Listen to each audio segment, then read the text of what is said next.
I should make clear at the beginning that for a historian investigating this issue, it's not a matter of picking a winner. It's a matter of looking at the documents to bring us forward. And the reason that the 20th century history differs from the ancient history of this island is that roughly about the time that the island was claimed on behalf of the Japanese government, the meaning of sovereignty was shifting in international law.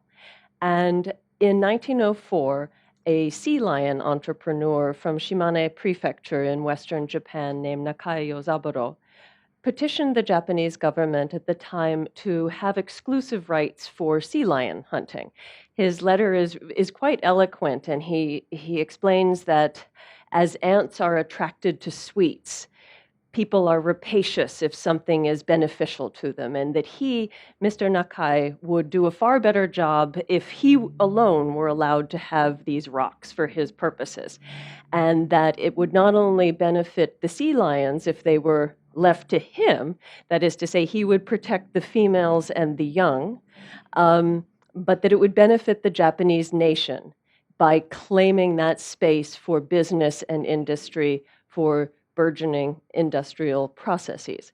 That brings us into the new meaning of territory, and that's really what the larger picture for these rocks were at the time. It also just happened to be the beginning moments of the Russo-Japanese War. So right away, these, at the time, uninhabited rocks, which at the time were referred to in Japanese by a Japanization of their French name, the Liankoto, the Lianko rocks, they became crucial to the Japanese Navy in their defeat of the Russian Navy there. So that brings us to the best place to discuss this problem is in New York City, because if you go across town up to the Museum of Natural History to the Teddy Roosevelt Rotunda, which I believe just unveiled the restored mural of President Roosevelt celebrating Japan's takeover of Korea, and for which he won the second Nobel Peace Prize, which also shows at the time that the action that Mr. Nakai performed,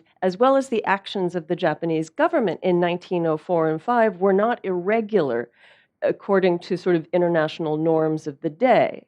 So the rocks became incorporated into the nascent Japanese empire, not unimportantly, so did all of Korea that year. And so it was the beginning of a much larger process for Japan. And also in the news these days are the rocks that Japan disputes, for example, with China, which similarly were incorporated into the larger imperial process of Japan. Fast forward to the next moment they are important in the 20th century, which is 1945, when Japan is devastatingly defeated by the Allies.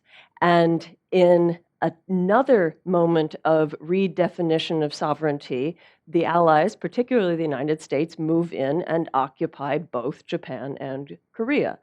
And it's in the moments leading up to the official redesignation of Japanese sovereign space, the San Francisco Treaty, that these islands again become important in terms of interregional negotiations.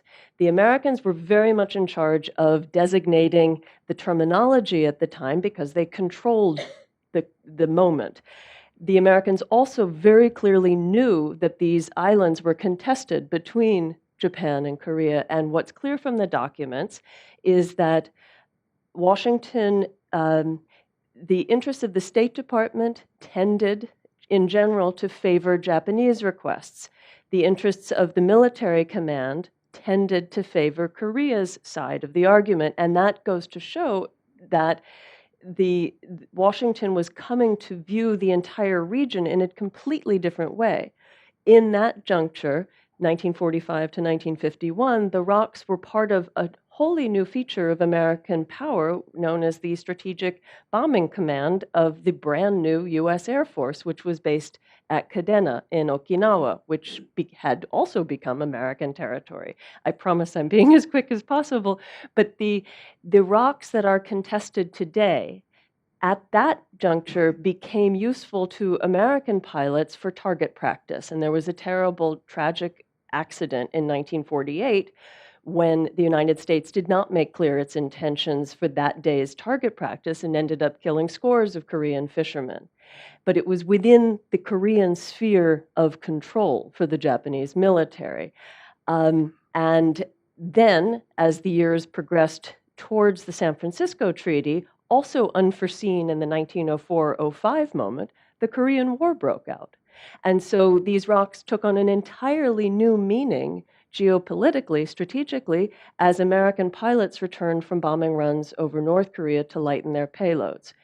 1952, as the document of the San Francisco Treaty took effect, the South Korean government of President Ri took advantage of the moment, sent troops to occupy these islands, which were the only islands left unnamed in the San Francisco document.